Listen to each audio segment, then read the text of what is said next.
L'entrepreneuriat, je pense que c'est quelque chose qu'on a en soi et qu'au fur et à mesure, on va dire, des années qui se développent. Donc, moi, j'ai toujours eu ce tempérament, c'est-à-dire c'est quelque chose qu'on a petit déjà à la maison. On peut voir tout de suite qui est leader dans une maison quand on a des frères et sœurs, etc.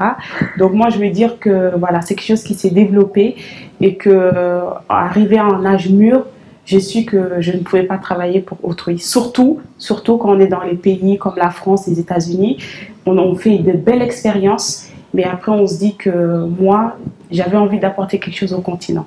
Je pense également qu'en tant que femme, en tout cas particulièrement au Sénégal, c'est d'une certaine façon inné d'être une entrepreneuse. Parce que je pense que beaucoup de femmes dans la salle et même qui nous regardent vont rire en réalisant cela, mais nous naissons en Afrique, nous naissons entrepreneuses. Je vais dire seulement qu'aujourd'hui, on est dans une époque, on est en 2015, et pour parler du continent, il n'y a que l'entrepreneuriat qui va faire développer notre continent. Donc non seulement c'est plus qu'un conseil, c'est un devoir pour chaque femme, parce que le continent en a besoin, et c'est le seul domaine où on peut vraiment développer nos pays. Mais les difficultés qu'on a sont des difficultés parfois qui dépassent le monde de l'entreprise en tant que telle. Je peux vous en citer le fait qu'on n'avait pas à l'époque de code barre. On s'est battu. La difficulté qu'on a au niveau de la propriété intellectuelle, beaucoup de choses qui sont propres à l'entrepreneuriat et qui font la différence entre nos pays et d'autres pays. Les difficultés que j'ai rencontrées, je vous dirais qu'il y en a beaucoup. Déjà, rien que de prendre la voie entrepreneuriale est une difficulté parce que c'est une voie truffée d'obstacles, c'est une voie truffée de contraintes qu'il faut relever tous les jours. Donc, je pense que du début à la fin, c'est que des obstacles, que des difficultés. Mais c'est un choix. L'entrepreneuriat n'a jamais été la voie la plus facile du tout.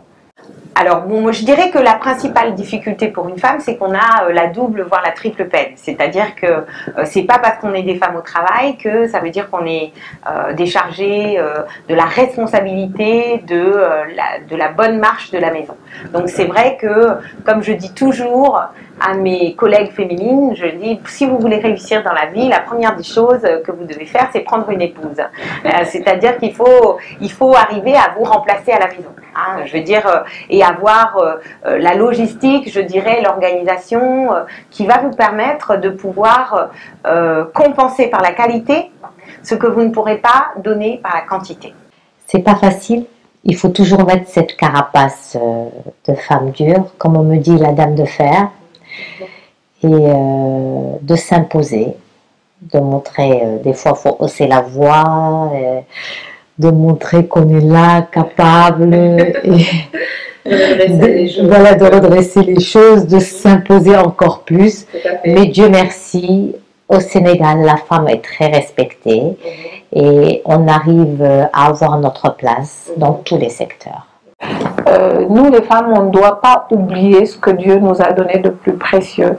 Et je pense que c'est la douceur. Donc une main de fer dans un gant de velours, comme on aime à le dire. Mais c'est vrai que parfois avec la douceur, on arrive à obtenir plus facilement les choses. Pour autant, je pense que effectivement, l'accès à la terre parfois est difficile. On voit très peu de femmes héritières d'entreprises. Moi, je ne vois pas ce côté avantage homme-femme. Après, il faut voir pour moi, une femme, elle a sa place partout.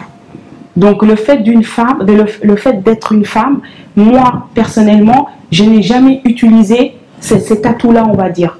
Pour moi, une personne, que ça soit homme, femme, ce qu'on doit regarder en premier, c'est les capacités professionnelles, ce qu'on peut donner de positif à une entreprise. Et cette qualité-là, que ça soit une femme ou un homme, c'est pareil. Nous, ce qu'on a en plus peut-être, c'est que nous, avant d'organiser l'entreprise, on organise chez nous. Même si je suis chef d'entreprise, je voyage beaucoup, vraiment, mais avant de faire quoi que ce soit, c'est ma famille d'abord. C'est-à-dire que j'organise ma maison, voilà, il y a un emploi du temps, je suis les enfants et ensuite je laisse ça pour l'entreprise. Je peux vous dire que ça, il n'y a qu'une femme qui peut faire ça. L'avantage, peut-être, c'est un peu le côté diplomate de la femme. Elle peut faire passer une chose d'une manière moins rude que l'homme.